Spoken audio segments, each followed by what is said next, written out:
तो welcome back दोस्तों, बहुत बहुत स्वागत है आपका हमारे यूट्यूब चैनल पे जिसका नाम है एडुब्लेज। और आज हम लोग शुरू करने वाले हैं यहाँ पे क्लास 9 का फिजिक्स चैप्टर 1, जिसका आप लोगों को बेसब्री से इंतजार था।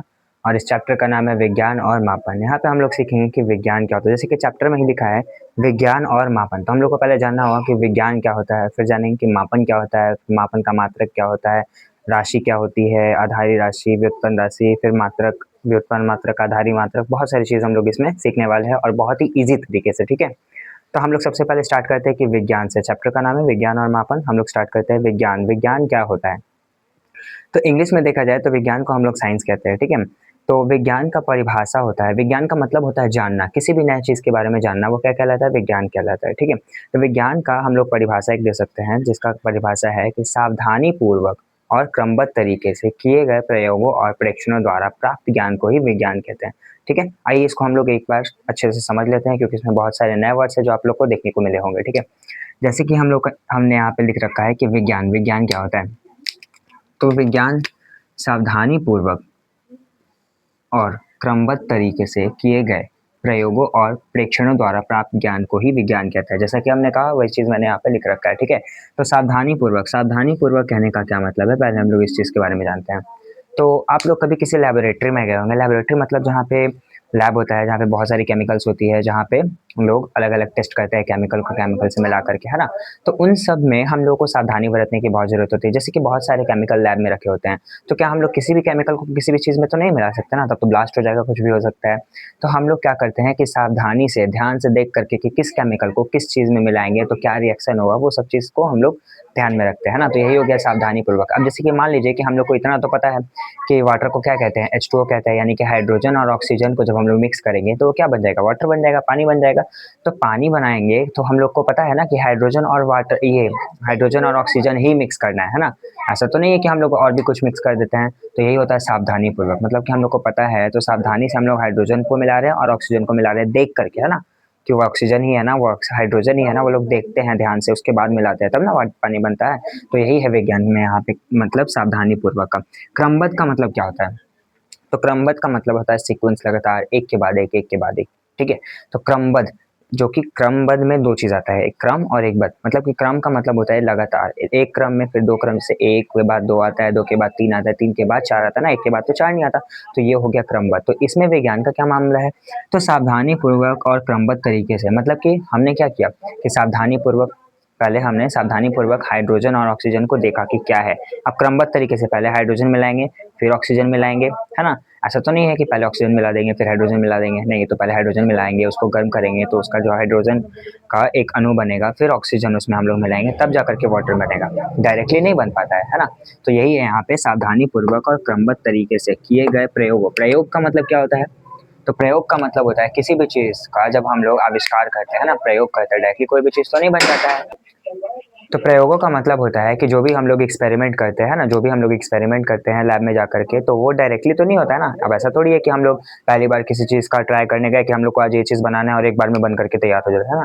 हम लोग बहुत बार उसका प्रयोग करते हैं, मतलब प्रयोग का मतलब हो गया एक्सपेरिमेंट करना। ठीक है, तो हम लोग लैब में जाते हैं तो किसी चीज़ का जब एक्सपेरिमेंट करते हैं तो एक्सपेरिमेंट करने के को ही हम लोग कहते हैं कि प्रयोग करना। ठीक, तो यहाँ पे कहा गया है कि सावधानी पूर्वक और क्रमबद्ध तरीके से किए गए प्रयोगों और प्रेक्षणों, प्रेक्षण मतलब होता है जांच करना। ठीक है, अब इसका पूरा का एक बार में हम लोग किसी एग्जांपल लेकर के समझते हैं। जैसे कि सावधानी पूर्वक, सावधानी पूर्वक मान लीजिए कि हम लोग को आज प्रयोग करना है, किसका प्रयोग करना है? पानी बनाने का प्रयोग करना है। तो हम लोग क्या करेंगे? सबसे पहले सावधानी पूर्वक क्या करेंगे? हाइड्रोजन और ऑक्सीजन को सावधानी पूर्वक निकालेंगे, है ना, उसके जगह पे से हम लोग निकाल करके अपने पास रखेंगे हाइड्रोजन और ऑक्सीजन को। दूसरा चीज़ है क्रमबद्ध तरीके से। क्रमबद्ध तरीके से मतलब पहले हम लोग हाइड्रोजन मिलाएंगे फिर ऑक्सीजन मिलाएंगे। ठीक है, सावधानी पूर्वक और क्रमबद्ध तरीके से हो गया। फिर किए गए प्रयोग, अब इनसे जो हम लोग प्रयोग किए, ठीक है, प्रयोग किए मतलब क्या किए कि हाइड्रोजन ऑक्सीजन को हम लोग मिला देते हैं, क्या हो गया? मेरा एक प्रयोग हो गया, क्योंकि उसमें रिएक्शन हुआ। अब इसी प्रयोग से हम लोग क्या करेंगे? प्रयोगों और प्रेक्षणों से, प्रेक्षणों मतलब जांच करेंगे हम लोग जो प्रयोग किए हैं तो क्या सही में सफल हुआ है कि नहीं हुआ है। ठीक है, जैसे कि हम लोग पानी बना रहे थे तो सबसे पहले क्या किया? सावधानी पूर्वक हाइड्रोजन ऑक्सीजन लिए, क्रमबद्ध तरीके से पहले हाइड्रोजन मिलाए ऑक्सीजन मिलाए, फिर इससे क्या हो गया? हमारा प्रयोग हुआ। अब ये प्रयोग को हम जांच करेंगे, प्रेक्षण करेंगे मतलब जांच करेंगे कि सही में वाटर बना है कि नहीं बना है।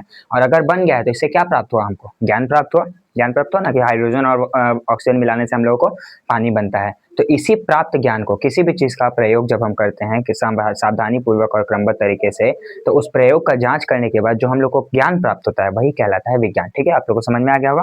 उसके बाद विज्ञान की दो शाखाएं हैं, विज्ञान को दो शाखा में बांटा गया है। पहला है भौतिक विज्ञान, दूसरा जीव विज्ञान। भौतिक विज्ञान को इंग्लिश में फिजिकल साइंस कहते हैं, जीव विज्ञान को हम लोग लाइफ साइंस कहते हैं, ठीक है। तो भौतिक विज्ञान को भी दो शाखा में बांटा गया है, एक होता है भौतिकी और दूसरा होता है रसायन शास्त्र। तो भौतिकी को इंग्लिश में कहा जाता है फिजिक्स और रसायन शास्त्र को केमिस्ट्री, ठीक है। तो फिजिक्स का क्या मतलब है? फिजिक्स में होता है कि हम लोग बाहर की चीज़ों का अध्ययन करते हैं, बाहर की चीज़ों या फिर प्रकृति का भी अध्ययन करते हैं, ठीक है। जैसे अब बताते हैं इसका मतलब क्या होता है। तो बाहर की चीज़ों जैसे कि मान लीजिए कि गोली चला तो शीशे पे, मान लीजिए किसी पे गोली चलता है तो शीशा पूरा क्यों नहीं टूटता? ये बाहर की चीज़ें हैं, है ना। हम लोग दौड़ रहे हैं, स्पीड क्या है, हम लोग कितने स्पीड से चल रहे हैं, फिर बहुत सारी चीज़ें बल लगा रहे हैं हम लोग, तो ये सब बाहरी चीज़ है ना, आंतरिक चीज़ नहीं है। अब दूसरी चीज़ है प्रकृति। प्रकृति कैसे आ गया सर फिजिक्स में? तो प्रकृति इसलिए आया बाबू क्योंकि प्रकृति में हम लोग फिजिक्स में हम लोग ये भी सीखते हैं कि आकाश का रंग आसमानी क्यों है, सूर्य का रंग हम लोगों को पीला ही क्यों दिखाई पड़ता है ना। फिर इंद्रधनुष का 7 रंग कैसे बनता है, तो सब प्रकृति के बारे में भी अध्ययन होता है। इसीलिए प्रकृति की चीज़ को भी हम कहाँ सीखते हैं? भौतिकी में सीखते हैं। रसायन शास्त्र हो गया आंतरिक चीज़ों का अध्ययन करना, किसी भी चीज़ का, किसी भी वस्तु का आंतरिक चीज़। जैसे मान लीजिए कि हम लोग एक लकड़ी ले रहे हैं, तो लकड़ी का क्या है? उस लकड़ी का आंतरिक चीज़ पे हम लोग एक्सपेरिमेंट करते हैं ना, कि अब लकड़ी किस चीज़ से बना है, तो लकड़ी एटम से बना है ना। एटम्स का क्या होता है कि उसका न्यूक्लियस होता है, कुछ भी चीज़ होता है, मतलब आंतरिक चीज़ों का अध्ययन करते हैं। अब किसी भी जैसे केमिकल का अध्ययन किए है ना, कि पानी कैसे बना है, तो पानी में मॉलिक्यूल्स है भाई, तो मॉलिक्यूल्स किस चीज़ का है? हाइड्रोजन का है, ऑक्सीजन का है ना। तो इसमें आंतरिक चीज़ का अध्ययन करते हैं। उसी तरह से जीव विज्ञान जो है ये भी दो शाखाओं में बटा है, पहला होता है जीव विज्ञान, दूसरा जंतु विज्ञान। सॉरी, जीव विज्ञान नहीं होगा यहाँ पे पादप विज्ञान लिख लीजिए आप लोग, ठीक है। या फिर पादप विज्ञान, हाँ पादप विज्ञान भी चलेगा, जिसको हम लोग बॉटनी कहते हैं, और इंग्लिश और दूसरा होता है जंतु विज्ञान। जंतु विज्ञान जूलॉजी होता है। पादप विज्ञान में हम लोग पेड़ पौधों का अध्ययन करते हैं, और जंतु विज्ञान में हम लोग जो भी जंतु हैं, जैसे जंतु में हम लोग भी आते हैं, ठीक है, तो उन सब का अध्ययन किया जाता है, ठीक है। यहाँ तक आप लोग को समझ में आ गया? एक बार इसका स्क्रीनशॉट लीजिए, आप लोग का नोट्स हो जाएगा। तो आप लोगों ने नोट कर लिया होगा दोस्तों, हम लोग विज्ञान जान चुके हैं, अब हम लोग जानेंगे पहले कि वैज्ञानिक विधि क्या होती है, ठीक है। तो एग्जाम में बहुत क्वेश्चन आता है, आप लोग ध्यान दीजिएगा थोड़ा कि वैज्ञानिक विधि क्या होती है। तो वैज्ञानिक विधि के मुख्य 5 अंग होते हैं, ठीक है। 5 अंग में कौन कौन सा अंग हो गया? तो पहला अंग हमारा हो गया घटनाओं का सावधानी पूर्वक किया गया प्रेक्षण। तो जो भी घटना घटता है, मतलब मान लीजिए कि जो भी हम लोग एक्सपेरिमेंट करते हैं उसको एक घटना मानते हैं, ठीक है। तो जो भी हम लोगों ने एक्सपेरिमेंट किया, तो उसके द्वारा जो भी हम लोगों ने एक्सपेरिमेंट किया उसका सावधानी पूर्वक यानी कि ध्यान से प्रेक्षण करना है ना। प्रेक्षण का मतलब क्या होता है? जांच करना, हम बता चुके हैं विज्ञान किसे कहते हैं उसमें। तो कोई भी घटना घटता है, यानी कि कोई भी हम लोग एक्सपेरिमेंट करते हैं तो उसका ध्यान से जांच करना कि वो एक्सपेरिमेंट किए तो कैसा है, नहीं है, ठीक है। दूसरा चीज संभावित कारणों का अनुमान लगाना। अब जो हम एक्सपेरिमेंट किए तो उसका कारण क्या था करने का, है ना। हम लोग क्यों किए थे, तो कारण क्या था, मतलब जैसे कि हम लोग पानी बना रहे थे, तो हम लोग क्या किए थे? एक्सपेरिमेंट किए थे किस चीज का? हाइड्रोजन और ऑक्सीजन को मिला दिए थे, तो ये मेरा एक्सपेरिमेंट हुआ। अब इसका कारण क्या था? तो कारण था हमारा पानी बनाना, है ना। तो संभावित कारणों का अनुमान लगाना कि ये जो प्रेक्षण हम लोगों ने किया है इसका कारण क्या था, ये हो गया। तीसरा चीज होता है वैज्ञानिक विधि में प्रयोगों और प्रेक्षणों द्वारा उन कारणों की जांच। अब हम जो प्रयोग किए हैं, तो जो कारण हम लोग निकाले है ना, कि कारण पता किए पहले कि प्रयोग जो हम लोग किए थे क्या किए थे? हाइड्रोजन ऑक्सीजन मिलाए थे, तो ये हो गया हम लोग प्रयोग किया। प्रयोग किए तो इसका कारण का पता लगाए थे, कारण क्या था इसका? तो पानी बनाना था। अब उन कारणों द्वारा हम लोग क्या करेंगे, मतलब सॉरी, उन प्रयोगों द्वारा उस कारण की जांच करेंगे। मतलब जो भी हम लोग प्रयोग किए हैं हाइड्रोजन ऑक्सीजन को मिलाने का, अब उसके लिए इन कारणों की जांच करेंगे कि जो हम लोग पानी बनाने का हमारा कारण था वो कारण सही था या नहीं था, हम लोगों ने सही चीज मिलाया या नहीं मिलाया, तो इस कारणों की जांच।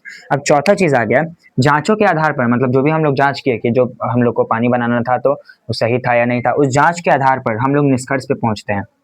निष्कर्ष का मतलब हो गया कि जैसे कि हम लोग जांच किए, ठीक है, मान लीजिए कि हम लोग जांच किए कि पानी बनाना था, तब उसका निष्कर्ष पे पहुंचे। निष्कर्ष पे पहुंचने का मतलब ये है कि हम लोग ने पानी बनाया तो सही है या नहीं है, इसका पूरा 100% क्लैरिटी होना, है ना, निष्कर्ष प्राप्त करना, ये हो गया निष्कर्ष। पांचवा है आवश्यकता अनुसार विचारों और सोच में अपरिहार्य परिवर्तन करना। मतलब कि जितना जरूरत हो, आप कोई भी एक्सपेरिमेंट करते तो एक बार में तो सफल नहीं होता है। जैसे कि बल्ब का आविष्कार ही हुआ था, तो एक बार में तो नहीं ना क्लियर हो गया था, लगता है 1000 से ज्यादा बार हम लोग का बल्ब का जो एक्सपेरिमेंट था वो फेल हो गया था, जिसमें हम उन्होंने क्या किया कि हर एक बार कोई ना कोई नई चीज का प्रयोग किया था। जैसे कि मान लीजिए कि पहले क्या लगाया होगा, बल्ब के लिए एक लिगामेंट लगाया होगा, फिर उसमें शीशा लगाया होगा, शीशा के अंदर नाइट्रोजन भरा होगा, जो भी चीज होगा, तो अलग अलग बार जब जब प्रयोग फेल हुआ उन्होंने नए नए चीज का कर डाला होगा। तो क्या लगता है आप लोग को, डायरेक्टली उन लोग जब थॉमस अल्वा एडिसन बल्ब का आविष्कार कर रहे थे तो डायरेक्टली लिगामेंट लगा दिए थे? हो सकता है कोई और पदार्थ लगाए होंगे जिस वजह से बल्ब नहीं जला होगा। तो ऐसे करते करते बहुत सारा पदार्थ लगाते लगाते तब उनको पता चला होगा लिगामेंट। तो इसका मतलब क्या हो गया कि जितना आवश्यकता था उन्होंने हर बार परिवर्तन किया। अपरिहार्य का मतलब लगातार, लगातार अपने विचार सोच में परिवर्तन किया कि नहीं इससे नहीं चल रहा है तो हम लोग को अब ये लगा के देखना चाहिए। तो यही हो गया पांचों वैज्ञानिक विधि। ठीक है, आप लोग इसको नोट कर लीजिए, तब तक बढ़ते हैं आगे की तरफ। तो आप लोगों ने स्क्रीनशॉट ले लिया होगा। अब आगे बढ़ते हैं मापन की तरफ। हम लोग का चैप्टर का नाम था विज्ञान और मापन। हमने विज्ञान सीख लिया है, अब हम लोग को सीखना है मापन क्या होता है। ठीक है, तो विज्ञान आप लोग को समझ में आ गया होगा। अब मापन की ओर बढ़ते हैं। तो मापन का हमने यहाँ पे डेफिनेशन लिख रखा है, आप लोग थोड़ा ध्यान दीजिएगा। किसी भी राशि को मापने के लिए, किसी भी राशि को मापने के लिए, जैसे किसी भी चीज को हम लोग मापते हैं, ठीक है, इसका कहने का मतलब ये है कि किसी भी राशि को मापने के लिए किसी मानक मापों की आवश्यकता पड़ती है। ठीक है, किसी भी चीज को मापने के लिए हम लोग को एक मानक माप की आवश्यकता पड़ती है। इसी मानक को उस राशि का मात्रक कहते हैं। ठीक है, जैसे कि मापन, मापन में क्या है कि किसी भी चीज को मापने के लिए हम लोग को जो किसी भी चीज को मापने के लिए हम लोग को क्या जरूरत पड़ता है, मानक माप का जरूरत पड़ता है ना। तो हम लोग को किसी भी चीज को मापने के लिए मानक माप का जरूरत का कहने का ये मतलब है कि कोई दो चीज का जरूरत पड़ता है। पहला है संख्यात्मक मान, ठीक है, और दूसरा है मात्रक। ये दोनों चीज का जरूरत पड़ता है हम लोग को किसी भी चीज को मापने के लिए। ठीक है, तो संख्यात्मक मान से कहने का मतलब और मात्रक का कहने का मतलब क्या है कि जैसे कि मान लीजिए कि हम लोग को चीनी मापना है, तो चीनी मापना है तो मान लीजिए कि हम लोगों को क्या चाहिए, मतलब अगर हम लोग संख्यात्मक मान कोई बोल देंगे, जैसे कि हम लोग बोल देंगे भाई हमको 10 चीनी दे दो, है ना। हम लोग बोल देंगे कि भाई हमको 10 चीनी दे दो, तो 10 क्या, 10 किलो दे देगा, 10 ग्राम दे देगा, 10 क्विंटल दे देगा, कुछ भी दे सकता है। हम बोले कि भाई 50 चीनी दे दो, तो कुछ भी दे सकता है ना। तो ये हो गया संख्यात्मक मान, कि सिर्फ संख्यात्मक मान से तो नहीं हम लोग किसी भी चीज को माप सकते हैं, मात्रक की जरूरत पड़ेगी। तो मात्रक कहने का क्या मतलब है, जैसे कि हम लोग चीनी लाने गए तो हम बोले थे 10, अब हम सिर्फ बोलेंगे 10 15, हम कुछ नहीं बोल रहे, डायरेक्टली हम लोग बोल रहे हैं केजी। ठीक है, हम लोग डायरेक्टली क्या बोल रहे हैं, हम लोग को केजी दो, फिर डायरेक्टली बोल रहे हैं या फिर ग्राम दो। तो भाई क्या चीनी हम लोग लाने जाएंगे, बोलेंगे उसको हमको भाई केजी दे दो, है ना, हमको 1 किलोग्राम दे दो, हम बोलेंगे हमको ग्राम दे दो। तो क्या मतलब है इस चीज का, ये चीज हम लोग को यहाँ पे समझना है। तो मापन के लिए हम लोगों को जो जरूरत होती है वो संख्यात्मक मान और मात्रक दोनों की जरूरत पड़ती है। जैसे कि हम लोग अगर चीनी लाने जाएंगे तो क्या बोलेंगे, हमको 10 किलो दे दो या 10 ग्राम दे दो। तो संख्यात्मक मान और मात्रक दोनों चीज का जरूरत पड़ रहा है ना, किसी भी चीज को मापने के लिए, यही हमारा कहलाता है मापन। ठीक है, मतलब कि किसी भी चीज को, जिस भी चीज को मापने के लिए जिस मात्रक की जरूरत पड़ती है उसे ही हम लोग मापन कहते हैं। समझ में आ गया ये चीज। हम फिर से बोलते रहे, मापन क्या होता है, तो किसी भी राशि को मापने के लिए जिस मात्रक का जरूरत पड़ता है उसे हम लोग कहते हैं मापन। ठीक, मापन का 2 पार्ट होता है, पहला संख्यात्मक मान, दूसरा मात्रक। मतलब पार्ट नहीं, हम लोग कह सकते हैं मापन के लिए आवश्यकता क्या है, तो आवश्यकता होगा संख्यात्मक मान और मात्रक, इन दोनों चीज की आवश्यकता पड़ती है मापन के लिए। ठीक है, अभी मात्रक भी 2 तरीके के होते हैं, है ना, मात्रक भी 2 तरीके के होते हैं। पहला होता है आधारी मात्रक और दूसरा होता है व्युत्पन्न मात्रक। इस चीज को जानने से पहले हम लोग जानेंगे कि मात्रक क्या होता है ना, हम लोग जानेंगे मात्रक असल में क्या होता है। हम लोग तो यहाँ पे एग्जांपल देकर के सीख लिया कि किलोग्राम में ग्राम है, अब इसका भाई डेफिनेशन भी तो जानना है। एग्जाम में पूछेगा तो डायरेक्टली किलोग्राम ग्राम थोड़ी ना लिख देंगे, है ना। तो आप लोग पहले इसका स्क्रीनशॉट ले लीजिए, फिर हम इसका मात्रक की ओर बढ़ते हैं। ठीक है, तो आप लोगों ने नोट कर लिया होगा, अब आगे बढ़ते हैं हम लोग। ठीक है, अब हम लोग सीखेंगे मापन क्या होता है। तो अब तक हम लोगों ने क्या सीखा, विज्ञान क्या होता है समझ में आ गया, मापन क्या होता है समझ में आ गया। अब सीखेंगे मात्रक क्या होता है, सॉरी हमने मापन बोल दिया था।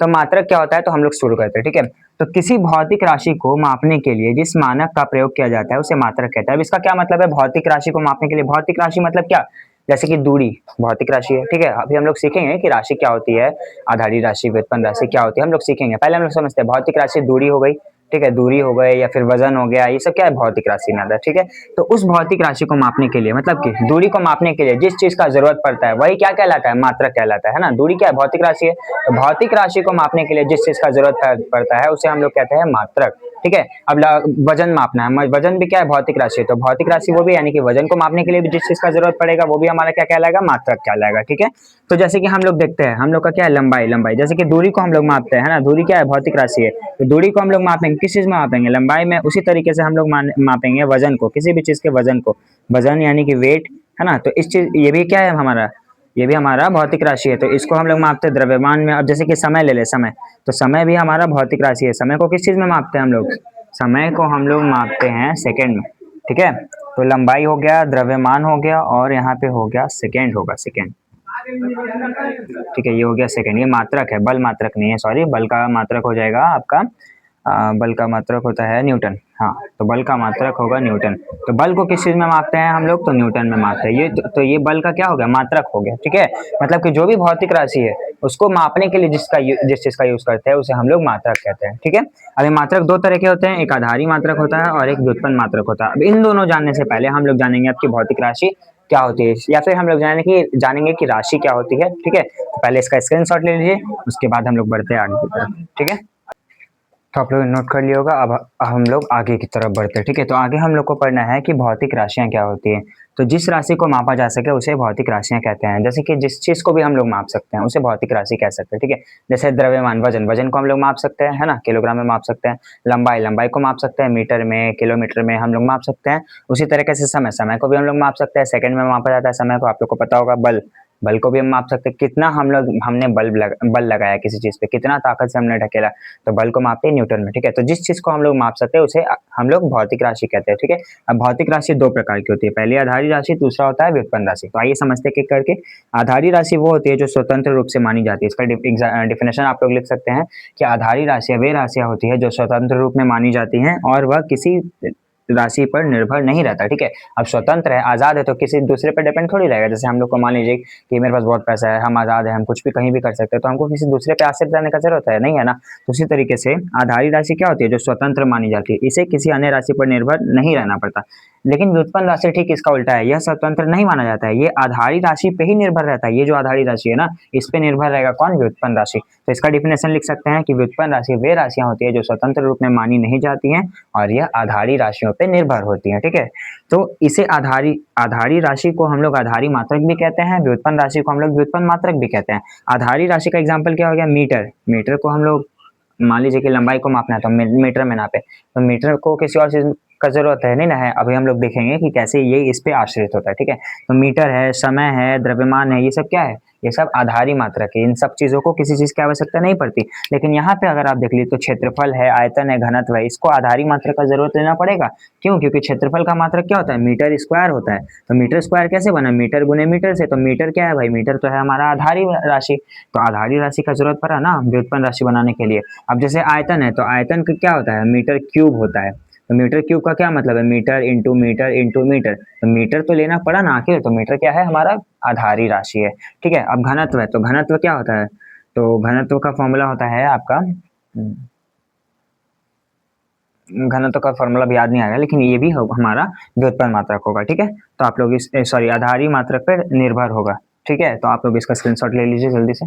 तो चलिए दोस्तों, आज के लिए हम लोग इतना ही रखते हैं। अब आगे सीखेंगे हम लोग नेक्स्ट पार्ट में, ठीक है। अगर वीडियो अच्छी लगी हो तो लाइक और सब्सक्राइब कर दीजिए, और किसी चीज़ का ज़रूरत हो नोट्स का तो आप लोग हमको कमेंट कर दीजिए, मैं आपको नोट्स प्रोवाइड कर दूंगा। और आपके मेरे चैनल के बायो में आपको व्हाट्सएप ग्रुप या टेलीग्राम ग्रुप का लिंक मिल जाएगा, आप लोग वहाँ पे ज्वाइन हो जाइए, वहाँ मैं नोट्स अपलोड कर दूंगा, या फिर जो भी हमारा वीडियो आएगा वो मैं वहाँ पे अपलोड कर दूंगा, ठीक है। Thank you, thanks for watching. अगर मज़ा आया हो तो लाइक कर दीजिए और सब्सक्राइब कर दीजिए।